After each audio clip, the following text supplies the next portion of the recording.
Hi guys. Today we are super excited to bring you. That sounds like we're like bringing you out. I don't know. You That brought sounds me really here. weird. We brought you here. I was on your back. It was I piggyback. through the rain. my I gosh. drug him here. His name is Nate Bagley. Thanks for the ride, man. You're I welcome. appreciate it. I'm a lot stronger than I look, by the way. Pilates.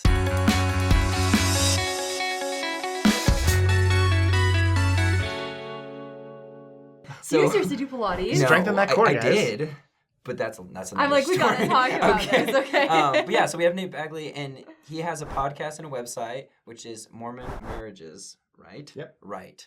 And Nailed it. okay, good. Could you tell us a little bit about your website, podcasts? Yeah. What you do. So my wife and I started Mormon Marriages together, and the goal of the project is to provide LDS couples with lots of resources and examples of things that they can do or people that they can model their relationship after to help them have amazing love. Like, we want people to look forward to eternity and not dread it.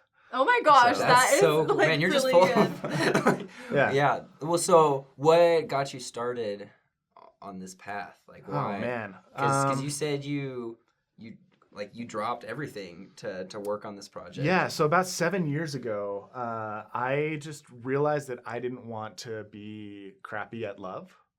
Like, I knew that I wanted to be a husband one day. I knew I Yeah. wanted to get married and have a family, but I knew I Right. didn't want to suck at it. Like, I wanted to be Right. really good. That I is wanted a to have an great awesome goal. marriage. Yeah. Yeah. But based off of my dating experiences, you wouldn't have known that that was my goal. I know I relate. I was doing very poorly in the dating area. Yeah. So I was like, I had this kind of moment where I was like, look, if I want to have a really great relationship, I need to figure out what it is that I'm doing that's not leading towards that. And so I decided that I wanted to hunt down the most incredible couples that I could find, and not like physically hunt them down, but like seek them out and try and figure out what it is that they did differently that made their relationship so extraordinary that other people were completely missing out on. Yeah. So I ended up quitting my job and spending the better part of a year traveling all over the country, interviewing couples from every walk of life, trying to figure out if there was like some golden thread, some key that helped people have awesome relationships. Is this before you were married? This You was were before single? I was single. I was like Wow. 20, I was in my mid-20s. Okay. So define like travel. Like, so where did you what's the farthest, craziest story? I guess if that makes sense. Man. Started in Salt Lake and drove down to like Southern California, all the way up to Seattle, all the way across the Midwest, all the way up into the Northeast, up in like Boston, DC, New York, and then all the way down to Miami. And then back through the South, I went through like Texas and Atlanta. Like, I went everywhere. I talked to people who've had arranged marriages, people who are in polygamous relationships, people who are gay, people who are straight. Like every walk of life, I tried to find somebody who could teach me something. Right. And did you find? Were you able to recognize like, oh, objectively, this is a happier, healthier marriage? Like, were you able to like make differentiations there? I think yes. Yeah. I definitely think like every couple has their struggles. That's one of the things that I learned is there's no such thing as a perfect relationship. Right. Like, one of the beautiful things about being married is that it's the ultimate growth machine. So the thing about being married is you're constantly exposed to your weaknesses. And a lot of times that's going to cause conflict in your relationship. Right. And some couples will use that conflict as a reason for why our relationship doesn't work. But the truly awesome couples see that conflict as an opportunity to level up. They're like, oh, we're weak in this area. So what can we do to make ourselves stronger so that this problem isn't a problem anymore because we've grown in a way that we can we've overcome it. Right. Does that make sense? Does that mean you should seek out like the whole opposites attract thing? Should you seek out somebody who's going to push you and challenge you, or do you think it just naturally happens?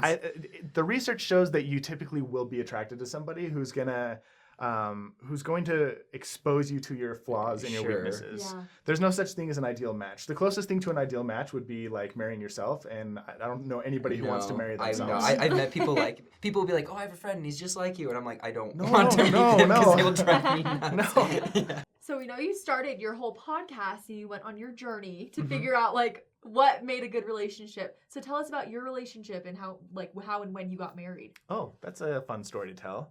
So I met my wife in a singles ward. Nice. Of all places. I was like right on the edge of graduating from the singles ward program because I was getting old. Right. And because how old is it? It's like what, 31. You have to. They're like, it's time for you to go. Yeah. Like You've grown up. That's my sister was the same. She married she was 32, married a 22-year-old. Good for her. Yeah, she was just about to leave, and then she met her match. Yeah. Sorry, keep going. No, you're good. Yeah. So my wife came home from her mission, and I was like, "There's no way."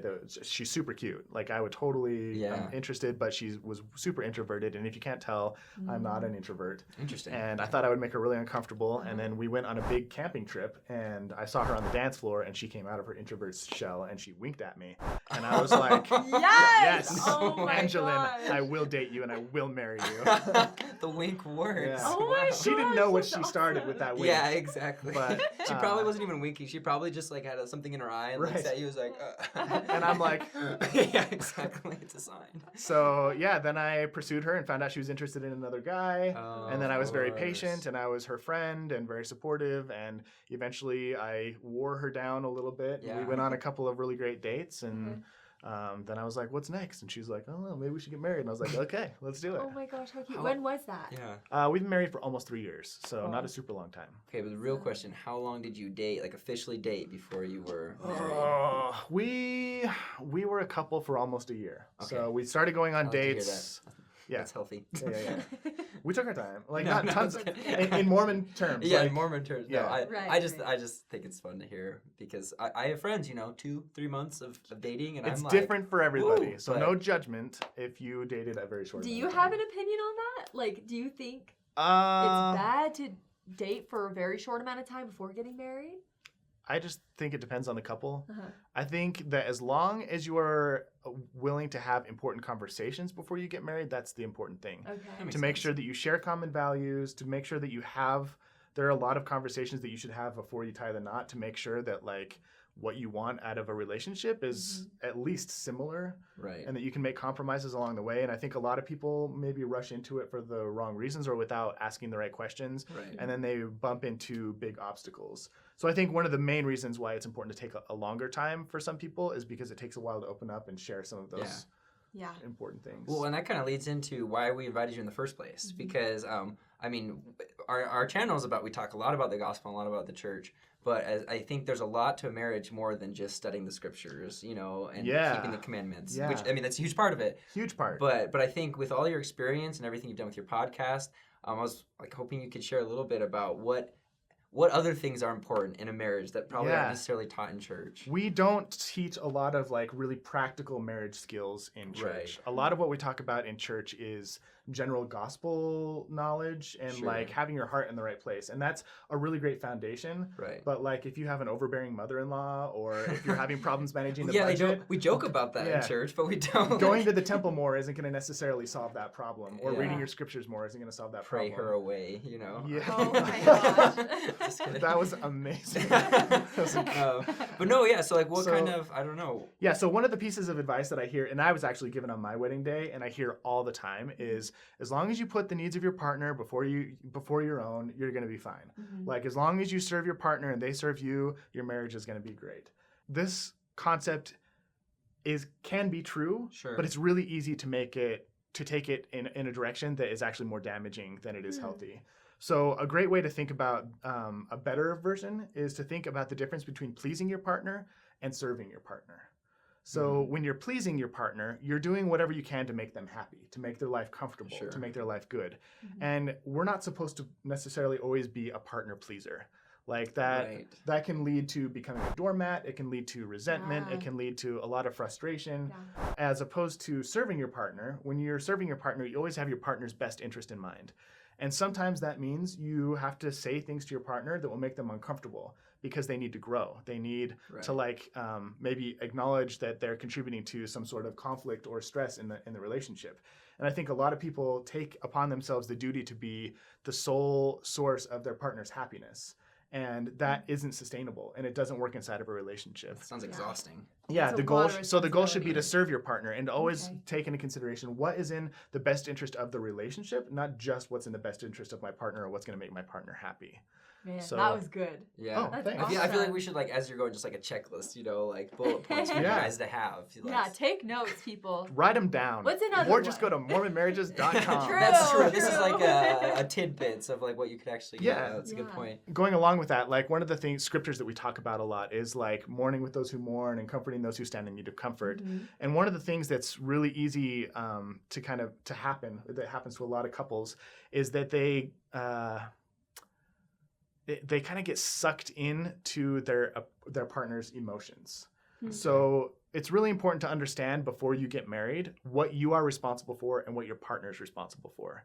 So what you are responsible for, and we can actually use like symbols as we go down, but you're responsible for your thoughts, you're responsible for your words, you're responsible for your feelings, for your actions, and for your desires. And like, it just is what it is. But like, you are Yeah. you're not, you might feel an emotion come up, but you're responsible for the way that you like let that emotion come out. I don't know if, Right. were you guys ever, when you were kids, did you ever have your mom, like, she was upset with you and she was like, oh my gosh, you're grounded. And then the phone rings and she goes, hello. Yes. And like, Oh you're my like, wait, gosh. where did the anger go? Yeah. Yeah, sometimes we get frustrated or angry or overwhelmed with our partner and we take it out on them and we forget that like we have the ability to control our emotions. Right. And just because our partner did something that made us feel frustrated doesn't mean that we have to necessarily shut down on them and give them Right. the silent treatment or that we need to call them names or like make them responsible for what we're feeling or what we're thinking or Right. what we're saying. So that's such a good, and I feel like it's sometimes so much easier said than done. Like, oh, Yeah. remembering that you are in control of your emotions and it's not up to someone else. But it is a I'm sure it constant battle. takes practice and Yeah. a lot of time. And one of the tricky things is that emotions are contagious. There's actually there's research that shows that feelings like, well, all feelings, but specifically feelings like anxiety and depression can become contagious. And so if your partner Wow. is depressed and feeling sad, it's easy to be like, oh, I need to mourn with those who mourn and I need to be sad too. Yeah. And you don't have to be. Yeah, well, I was gonna say, and that's an interesting thing. So what if your partner is having a really bad day, but you're having a great day? Yeah. It's How do you deal like? there's a difference between being there for your partner and taking on your partner's problems. Sure. Do you know what I mean? Yeah. Like you can sit with somebody and be like, dude, I heard you had a bad day today. I'm so sorry. I know how that is. Right. If you need to talk, I'm here for you. Just like let me know. Right. And being like, oh my gosh, you had a hard day. Oh my gosh, that's so terrible. Oh my gosh, I'm gonna be sad with you. Oh my gosh, me. Like, and it's easy to get sucked in, and then you're suddenly depressed, Yeah. and then what happens is if you both end up falling down this tube, like there's nobody there to really help pull you Right. back out. And it's hard because when you do that, like for me, like if someone's sad, I'm like, oh, I'll be sad with you. And it's always out of good intentions. Yeah. Like I'm trying to make them feel better, but it's important to remember that might not be Yeah, the best way to do it. it's tricky to maintain a boundary between like being with somebody and even like feeling some of their emotion and not taking it on. Yeah. Not making their problem your problem. Like it's okay to be sad with somebody that you love and say you're hurting and that hurts me too, but you can't like you can't own it for them Yeah. and you can't fix it for them. Yeah. Right. And so sometimes Right. inside marriage you have to say like, oh, you know what? My partner's having a crappy day and my job is to be there for them and also I can't get sucked into it. Yeah. I can't make it my responsibility. Mm. And that's like a lifelong effort to try and create the best way to describe it is like there's these two opposing desires that human beings feel throughout their life. And one is to be an individual. Mhm. Like I want to be me, I want to be independent, I want to be an individual, but I also want to be part of a partnership. I want to be Right. in relationship with somebody. And those two things don't always play well together. Right. And so you have to learn to manage and understand like what is me and what is us and what is you and where are the boundaries there. And those are constantly moving around. I know it's kind of like kind of high level stuff to talk about. Sure, but I mean, I feel like it's very. That I feel like we makes can all sense. understand that aspect. I mean, like, if you're single, you definitely want to be a part of a relationship, you Yeah. know? But I think we've also always been in that part where it's like you're in a relationship and you feel stifled because it's like, I just want to do my thing. Right, you or know? you're feeling smothered. Yeah, yeah. exactly. And so there's that constant pendulum swinging back and forth between like independence and connection, and like feeling lonely and feeling smothered. And the goal is to kind of keep the pendulum Right. not on the extremes, but somewhere close to the middle, going back and forth. Right. Yeah. So it's Awesome. it's okay if like you get married and your wife or your husband wants to have friends and a social Right, life outside your right. marriage, because that's part of like having that individual life. Right. And as long as you understand why that's important to them, it will help them come home and be a better partner. And I think it takes so much. I mean, obviously, communication is always the key, but like understanding that, like, because it's so easy to be resentful that like, oh, they just want to hang out with their friends, they don't care about me, Right. blah blah blah blah. But then the other way around, it's like, oh, she wants all of my time and I can't, or he wants all my time, Yeah, and you don't want to be resentful. Right. Yeah. Like you want to have that type of relationship where like you trust your partner and you want to support them in their goals, and also you feel like they've got your back. Yeah. And that's going to require a little bit of experimentation and a little bit of give and take. Cool. So, And like Justin said, communication is key. Mhm. And when I got married, I know a lot of advice given to me was just always communicate with your partner, make sure they know how you feel and everything. But communication can be difficult. Oh, so yeah. do you have any like advice on that? Communication advice is tough. Whenever a couple experiences problems, they almost always attribute it to communication. But really, when it boils down to it, the couples are doing a pretty dang good job at communicating. Like, when your partner's mad at you. It know? doesn't have to be It's not verbal like- communication. Yeah, It's so like, Yeah. oh, I wonder what's wrong. Like, a Yeah. lot of the time what's wrong. And so the ability to communicate isn't what the problem is, it's what you're communicating. And one of the trickiest things to learn to communicate, especially as there's two things I think that I would like to talk about as members of the church. One is something that's called, I guess they kind of fall into the same bucket, but covert contracts. And a covert contract is an expectation or commitment that you make with somebody else without actually speaking it out loud. cool. So it's the idea of like, if you're single, like this is a great way of putting it. It's like, yeah. I'm gonna be really nice to you, and I'm gonna be I'm gonna be nice. I'm gonna ask you on dates. I'm gonna buy your dinner, and then at the end, you're gonna commit to be my girlfriend. It's just like that's It's a silent, expected. unspoken thing. Yeah. Or you're gonna kiss me at the end of the night. Right. Yeah. You know, or in marriage, it can be like, okay, I'm gonna make dinner every night, but if I make dinner, you're gonna load the dishwasher, right? And you don't say it, Right. but maybe that's the way your parents did it, Sure. and that's the agreement that you'd like to make. And then when your partner doesn't load the dishwasher, you're like, Right. No, I made I know, dinner. It's but your it's job. not like you have any reason to be mad at them. But No, I've definitely had those moments where like we're all like after dinner, all my siblings and I were on the couch. My mom just comes in just so upset, and we're like, "What's going on?" It's just because, Yeah. yeah, Unspoken agreements. Yeah, and sometimes exactly. they just don't even know they were Yeah. supposed to do it. So we have a rule in our marriage that is you're not allowed to be upset about not getting something that you didn't ask for. Does that make sense? oh yeah, totally. So it's That's so so smart. and asking for what you want is hard.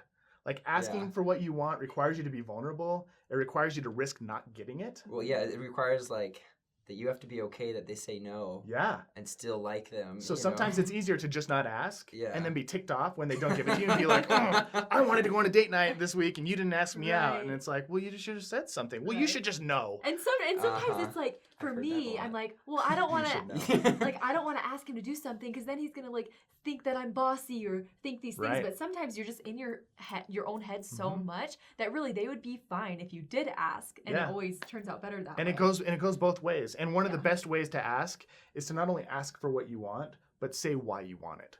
Say what it would mean to you. yeah, Like, it would mean so much to me if you would take me out on a date night. Like, I planned the last couple of date nights, the last couple of weeks, and it would mean a lot to me. I'd feel really special if you planned this week's date night. It's like, oh, Okay. yeah, I can get on board with that. yeah, Oh, exactly. Or, hey, honey, I just worked really hard cleaning the house today, and it's spick and span, and I made dinner, and I'm just exhausted. It would mean so much to me. It would be such a help if you would just do the dishes after dinner tonight. Could you do that? It's like, yeah. Oh yeah, my God. exactly. Yeah, Well, I and want to then make my partner as happy. the person who's Yeah. doing that, like you feel that much more empowered, and Yeah. you're like grateful that they were able to be vulnerable with you, and then Yeah. you're excited to help, as opposed to it yeah. being this like Totally. burden. Totally. So learning to ask for what you want, guys, that's a huge piece of the communication that we don't talk about. Yeah. Because a lot of the communication that we get in church, what we learn in church is just be selfless. You know, you Right. should be Yeah. asking for something is a selfish behavior. And Yeah. so we don't speak about what we want, and then we just get frustrated that we don't get it. Right. And in partnership, you have to open your mouth and talk about the things that you want. Mhm. So it's a departure from maybe what we're taught every Sunday in a certain way. Sure. Yeah. But definitely. But well, real- oh, go ahead. I was just gonna say but like it's we say communication, but like how, you know, Yeah. and we say love, but how? Right. Right, and it How- seems so simple when you're saying this right now. Like it seems so logical, but it doesn't happen. Yeah, and most for of us have been people. conditioned our entire lives to just be like to say yes to everything, like to just. This is another great thing. Like a lot of people don't realize that the purpose of the church is to strengthen the family, and not the other way around. The purpose of the family is not there to strengthen the church. And I know a lot of people who are stressed to the max, and they say yes to every church opportunity that comes around, and it takes a toll on their marriage. Right. Yeah. And like there's times where it's okay to say no. And it's okay to say no in your relationship. It's okay to say no in your friendships. It's okay to say no at work. And it's okay sometimes to say no at church too. Like God isn't keeping a tally mark of all the times that you say no to an invitation to clean the toilets at church on Saturday when you've got like 6 basketball games to take your kids to and like a lesson to prepare for the next day. Right. And you still have visiting teaching and it's the last week of the month. Like, or not visiting teaching, ministering. Sorry, everybody.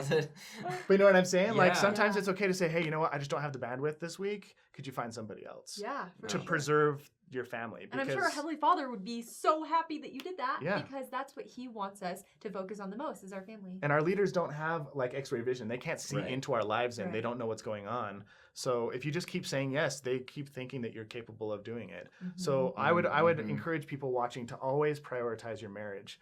Think first, what does my marriage need to thrive? Because your marriage is the core of your family. And if your marriage starts to fall apart, your family falls apart. So say yes to your marriage first, then say yes to your kids, and then say yes to church stuff. And hopefully if you keep those priorities in order, you can have a little bit more balance and have a little bit more bandwidth to make sure that, like, once again, you look forward to eternity. Right. Yeah. Wow. Boom. I love that. I don't know about you, Mimi, but me as a newly relationshiped person, Are you in a relationship right now? very recent, you know, and it's very similar. Like we. I'm proud of you. It took a lot of work to get her.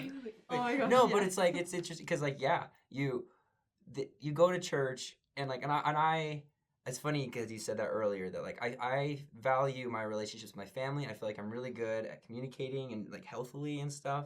But dating has just been a wreck. Yeah. You know, and it's like, wow, but I feel like I would be a great husband. We can do a whole and I would be a great dad, you know? And it's like, no, but it's so true that like at the end of the day, we're missing so many things. And so I'm grateful that you're able to come in and do it. These are just a few of the things. If you want to follow the podcast, website, Mormon Marriages, Instagram also. I don't know if you have Facebook and Twitter. I'm sure it's all there. Yeah, I'm sure it's all there. Come hang out. Like, we're trying to talk about hard topics like infertility or blending families or divorce or like how to ask for what you want. We talk a lot about like sex, which is something we don't talk about in church. Oh, yeah, that's a huge deal. Yeah, honestly. So come check out the podcast, and we're calling in experts and talking to really great people about all that stuff if you want to learn about it. Would you subscribe and then hit the little bell button next to it so that you get alerted every time a new video comes up? That'd be awesome. Yes, you love seeing our faces. Smash that subscribe button! Sweet.